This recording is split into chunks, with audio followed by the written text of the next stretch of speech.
दोस्तों, आज हम बात करने वाले हैं श्रीमद् भगवद गीता के बारे में। तो पहला अध्याय से हम शुरू करते हैं। अर्जुन विवाद योग। दोस्तों, कल्पना कीजिए कि आपके सामने जीवन का सबसे बड़ा निर्णय खड़ा है। एक तरफ आपका कर्तव्य है और दूसरी तरफ आपका परिवार। एक तरफ न्याय है, दूसरी तरफ वे लोग जिन्हें आप बचपन से प्यार करते आए हैं। अगर आपको इन्हीं दोनों में से किसी एक को चुनना पड़े तो आप क्या करेंगे? यही प्रश्न हजारों वर्ष पहले एक महान योद्धा के सामने भी खड़ा था। उस योद्धा का नाम था अर्जुन और यहीं से शुरू होती है श्रीमद् भगवत कथा। युद्ध का स्थान कुरुर क्षेत्र था। दो विशाल सेनाएं आमने सामने खड़ी थी। एक ओर पांडव, दूसरी ओर कौरव संघ बच चुके थे। युद्ध शुरू होने ही वाला था। अर्जुन ने अपने सारथी श्री कृष्ण से कहा, मेरा रथ दोनों सेनाओं के बीच ले चलो ताकि मैं देख सकूं कि मुझे किन लोगों से युद्ध करना है। श्री कृष्ण रथ को बीच में ले गए। अर्जुन ने सामने देखा अपने पितामह, अपने गुरु, अपने भाई, अपने मित्र, अपने रिश्तेदार जिन्हें वह जीवन भर सम्मान देता आया था। अर्जुन का संकट, यह दृश्य देखकर अर्जुन का हृदय कांप उठा। उसके हाथों से गांडीव धनुष ढीला पड़ गया। उसका शरीर कांपने लगा, आंखों में आंसू भर आया। वह बोला, मैं अपने ही लोगों को मारकर कैसे जी पाऊंगा? ऐसा राज, ऐसा सुख, ऐसा वैभव किस काम का जिसमें अपने ही ना हो? अर्जुन ने युद्ध करने से मना कर दिया। इसका गहरा अर्थ है, पहला अध्याय केवल युद्ध की कहानी नहीं, यह इंसान की कहानी है। जब जीवन में कठिन निर्णय आते हैं, जब भावनाएं और कर्तव्य टकराते हैं, जब सही रास्ता भी कठिन लगता है, तब हर व्यक्ति किसी न किसी रूप में अर्जुन बन जाता है। श्री कृष्ण अभी उपदेश क्यों नहीं देते? ध्यान देने वाली बात यह है कि पहले अध्याय में श्री कृष्ण तुरंत उपदेश नहीं देते। वे पहले अर्जुन को पूरी तरह अपनी उलझन व्यक्त करने देते हैं। यह हमें सिखाता है कि जब तक इंसान अपनी समस्याओं को ईमानदारी से स्वीकार नहीं करता, तब तक सही समाधान भी प्रभाव नहीं होता। आज के जीवन में इसका अर्थ, आज शायद हमारे सामने युद्ध भूमि नहीं है, लेकिन हमारे सामने भी रोज निर्णय होते हैं, सही और आसान में चुनाव, ईमानदारी और स्वार्थ में चुनाव, डर और कर्तव्य में चुनाव। ऐसे क्षण में हमारा मन अर्जुन की तरह भ्रमित हो जाता है। प्रथम अध्याय की सबसे बड़ी सीख, पहला अध्याय हमें यह नहीं सिखाता कि कमज़ोर बनो, यह सिखाता है कि भ्रम को पहचानना ही ज्ञान की शुरुआत है। जब हम स्वीकार करते हैं कि मैं उलझ गया हूँ, तभी सही मार्गदर्शन का द्वार खुलता है।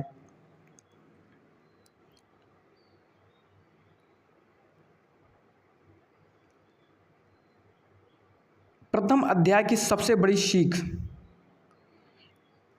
जब मन मोह, भय, भ्रम से भर जाता है, तब सच्चे ज्ञान की खोज शुरू होती है।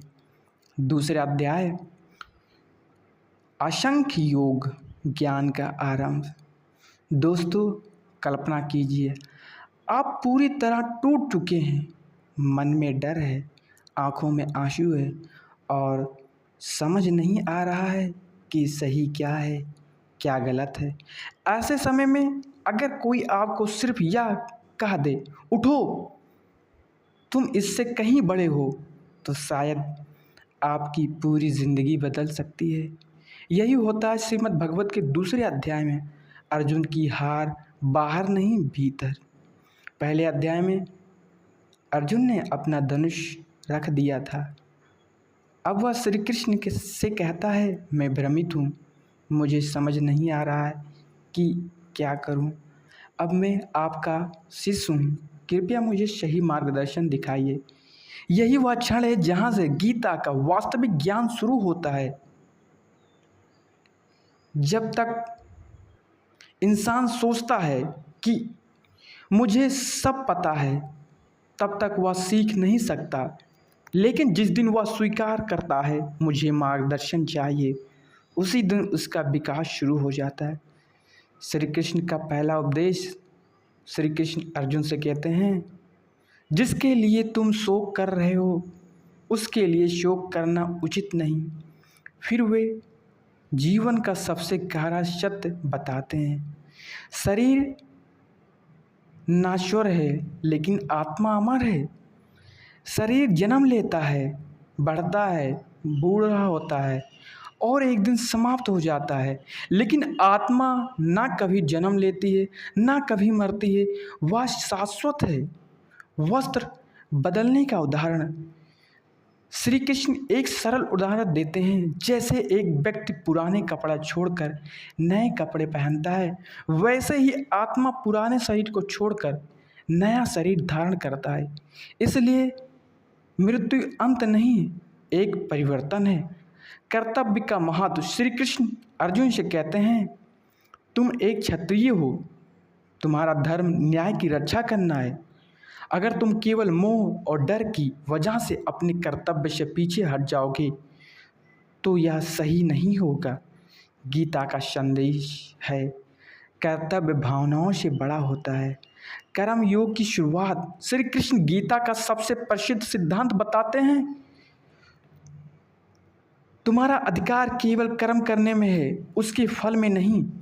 इसका अर्थ यह नहीं कि परिणाम की परवाह मत करो, बल्कि इसका अर्थ पूरा ध्यान अपने कर्म पर दो। परिणाम कई कारणों से बनता है, इसलिए केवल उस पर टिके रहने से चिंता बढ़ती है। एक उदाहरण, मान लीजिए एक छात्र परीक्षा की तैयारी कर रहा है। अगर वह हर समय केवल रिजल्ट के बारे में सोचता रहेगा तो उसका मन डर और तनाव से भर जाएगा। लेकिन अगर वह पूरी ईमानदारी से पढ़ाई पर ध्यान देगा तो उसकी तैयारी बेहतरीन होगी। यही कर्म योग है। श्री कृष्ण कहते हैं, सफलता मिले तो अहंकार मत करो, असफलता मिले तो टूटो मत। जो हर परिस्थिति में मन को संतुलित रखता है वही सच्चा योगी है। स्थिर बुद्धि वाला व्यक्ति, अध्याय के अंत में श्री कृष्ण बताते हैं कि स्थिर कौन है होता है। वह व्यक्ति सुख दुख में समान रहता है, क्रोध और लालच पर नियंत्रण रखता है, परिस्थितियों से नहीं अपने विवेक से निर्णय लेता है, बाहरी दुनिया से भागता नहीं बल्कि भीतर स्थिर रहता है। आज के जीवन में इसका अर्थ है, आज हमारा कुरुक्षेत्र ऑफिस हो सकता है, व्यापार हो सकता है, पढ़ाई हो सकता है या परिवार की जिम्मेदारी। जब तक हम अपना कर्तव्य पूरी ईमानदारी से करते हैं और परिणाम की चिंता में नहीं डूबते तो हमारा मन अधिक शांत और प्रभावी बनता है। अध्याय 2 का सबसे बड़ी सीख, अपने कर्तव्य पूरा ध्यान दो, परिणाम पर नहीं, क्योंकि स्थिर मन, सही कर्म और धैर्य ही सफलता का वास्तविक मार्ग है।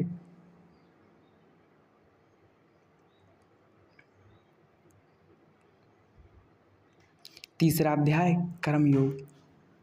दोस्तों, मान लीजिए आपके मन में एक सवाल उठे, अगर ज्ञान इतना महान है तो फिर कर्म क्यों करें? सब कुछ छोड़कर शांत बैठ जाना ही बेहतर नहीं है? यही सवाल अर्जुन ने भी श्री कृष्ण से पूछा। अर्जुन ने कहा, अगर ज्ञान कर्म से श्रेष्ठ है तो मुझे इस युद्ध जैसी कठिन कर्म के लिए क्यों प्रेरित कर रहे हो? यही गीता का तीसरा अध्याय शुरू होता है। श्री कृष्ण का उत्तर है, श्री कृष्ण मुस्कुराते हुए कहते हैं, कोई भी मनुष्य एक क्षण भी बिना कर्म किए नहीं रह सकता है। भले ही आप बैठे हो, फिर भी आपका मन सोच रहा है, आपका शरीर काम कर रहा है, आपकी सांस चल रही है। जीवन का अर्थ ही कर्म है।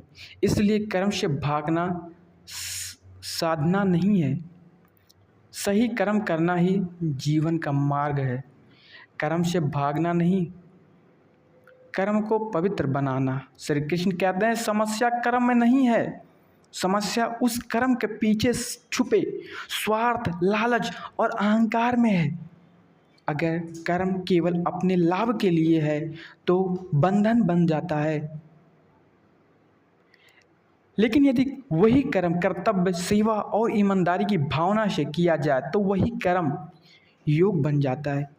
एक किसान की कहानी। एक गांव में दो किसान थे। पहला किसान खेती इसलिए करता था कि लोग उसे अमीर कहें। दूसरा किसान खेती इसलिए करता था कि उसका परिवार, गांव और समाज अन्न पा सके। दोनों ही एक ही काम कर रहे थे, लेकिन एक का कर्म अहंकार से भरा था और दूसरे का कर्म सेवा से। श्री कृष्ण कहते हैं कर्म नहीं, कर्म के पीछे की भावना इंसान को ऊंचा या नीचा बनाती है। कर्म योग क्या है? कर्म योग का अर्थ है पूरी निष्ठा से अपना कर्तव्य करना, लेकिन उसके फल से चिपकना नहीं। जब हम केवल परिणाम के लिए काम करते हैं तो डर पैदा होता है। अगर परिणाम ना मिले तो अगर लोग क्या कहेंगे, लेकिन जब तक अपना सर्वश्रेष्ठ देकर काम करते हैं तो मन शांत रहता है। महान लोग क्यों काम करते रहते हैं? श्री कृष्ण कहते हैं जो लोग श्रेष्ठ होते हैं उनका आचरण देखकर समाज सीखता है। इसलिए ज्ञानी व्यक्ति भी कर्म करता है। वह इसलिए नहीं कि उसे कुछ चाहिए, बल्कि इसलिए कि उसके कर्म से दूसरों को प्रेरणा मिले। सबसे बड़ा शत्रु? अर्जुन पूछता है। मनुष्य जानता है कि क्या सही है, फिर भी गलती क्यों करता है? श्री कृष्ण उत्तर देते हैं कामना, अनियंत्रित इच्छा, क्रोध। जब इच्छा पूरी नहीं होती तो क्रोध आता है। क्रोध से विवेक नष्ट हो जाता है और विवेक नष्ट होने पर मनुष्य गलत निर्णय लेने लगता है। इसलिए सबसे पहले अपने मन पर विजय प्राप्त करो। आज के जीवन में इसका अर्थ है, आज कर्म योग का अर्थ है विद्यार्थी मन लगाकर पढ़े, केवल नंबरों के डर से नहीं। व्यापारी ईमानदारी से व्यापार करे, केवल लालच से नहीं। कर्मचारी पूरी निष्ठा से काम करे, केवल तारीफ के लिए नहीं। माता पिता प्रेम बच्चों का पालन करे, केवल अपेक्षाओं से नहीं।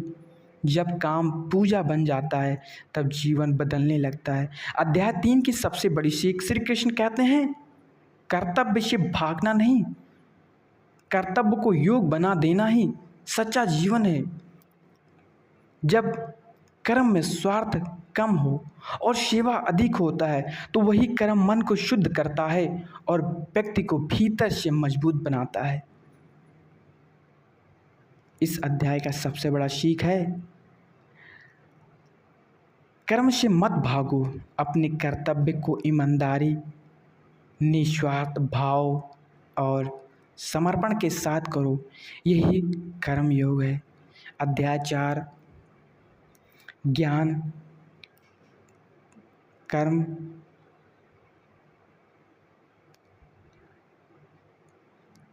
संन्यास योग, ज्ञान और कर्म का रहस्य। दोस्तों, क्या आपने कभी सोचा है एक ही काम दो लोग करते हैं, लेकिन एक को शांति मिलती है और दूसरे को तनाव क्यों? एक व्यक्ति दिन रात मेहनत करता है फिर भी बेचैन रहता है, दूसरी तरफ वही मेहनत करता है लेकिन उसके चेहरे पर शांति होती है। फर्क काम में नहीं, काम करने की सक्षम में होता है, काम करने की समझ में होता है। यही रहस्य श्री कृष्ण गीता के 4 अध्याय में बताते हैं। ज्ञान की शुरुआत। श्री कृष्ण अर्जुन से कहते हैं यह योग कोई नया ज्ञान नहीं, यह सनातन ज्ञान है जिसे मैंने प्राचीन काल में ही बता दिया था। अर्जुन आचार्य से पूछते हैं, लेकिन आपका जन्म तो अभी हुआ है, फिर भी आपने प्राचीन काल में यह ज्ञान कैसे दिया? तब श्री कृष्ण कहते हैं, तुम और मैं अनेक जन्मों से गुजरे हैं। अंतर केवल इतना है कि मुझे वे सब याद है, तुम्हें नहीं। यह श्री कृष्ण बताते हैं कि आत्मा शरीर बदलती है, केवल चेतना का अस्तित्व बना रहता है।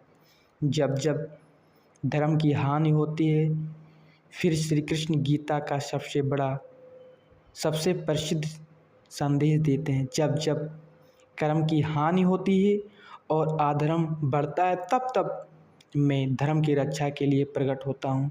इसका अर्थ केवल किसी एक अवतार तक सीमित नहीं है। यह संदेश भी है कि जब भी अन्याय बढ़ता है, सत्य की रक्षा के लिए परिवर्तन की शक्ति अवश्य उठती है। कर्म कर रहा श्री कृष्ण कहते हैं, सबसे कठिन बात यह समझना है कि कर्म क्या है, अकर्म क्या है और विकर्म क्या है। कर्म जो कर्तव्य और धर्म के अनुसार हो, विकर्म जो लाभ, क्रोध या अन्याय से प्रेरित हो, अकर्म बाहरी रूप से कर्म करते हुए भी भीतर अहंकार और अशांति का अभाव, यही कर्म का गहरा विज्ञान है।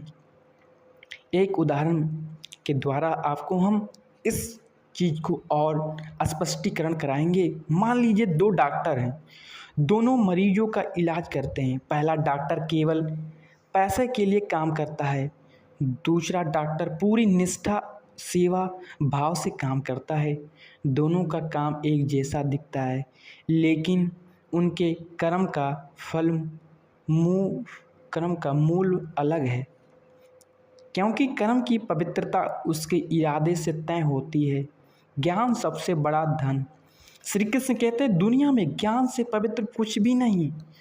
धन खो सकता है, शक्ति समाप्त हो सकती है, लेकिन सही ज्ञान इंसान को हर परिस्थिति में सही निर्णय लेने की क्षमता देता है, और वही ज्ञान मनुष्य को अज्ञान, भय और भ्रम से मुक्त करता है। श्रद्धा का महत्व। श्री कृष्ण कहते हैं, जिस व्यक्ति के भीतर श्रद्धा है, जो सीखने के लिए तैयार है, जो अपने मन और इंद्रियों पर नियंत्रण रखता है, वह ज्ञान प्राप्त करता है। लेकिन जो हर बात पर केवल संदेह करता है और कभी सत्य की खोज नहीं करता, वह स्वयं ही भ्रम में फंसा रहता है। आज के जीवन में इसका अर्थ है, आज भी यही शिक्षा लागू होती है। अगर हम अपने काम को केवल पैसे कमाने का साधन मानेंगे तो तनाव बढ़ेगा, लेकिन अगर अपने काम को ईमानदारी, सेवा और सीखने का अवसर मानेंगे तो वही काम हमारे व्यक्तित्व का विकास करेगा। ज्ञान केवल किताबें पढ़ने से नहीं आता। ज्ञान तब आता है जब हम सही बात को जीवन में उतारते हैं। अध्याय 4 की सबसे बड़ी सीख, ज्ञान का प्रकाश है जो अज्ञान, भय और भ्रम को दूर करता है। जब ज्ञान और निस्वार्थ कर्म एक साथ आते हैं, तभी जीवन में सच्ची शांति मिलती है। एक पंक्ति में पूरा चौथा अध्याय का सार। सही ज्ञान के साथ किया गया निस्वार्थ कर्म ही मनुष्य को बंधन से मुक्त करता है और उसे आंतरिक शांति की ओर ले जाता है।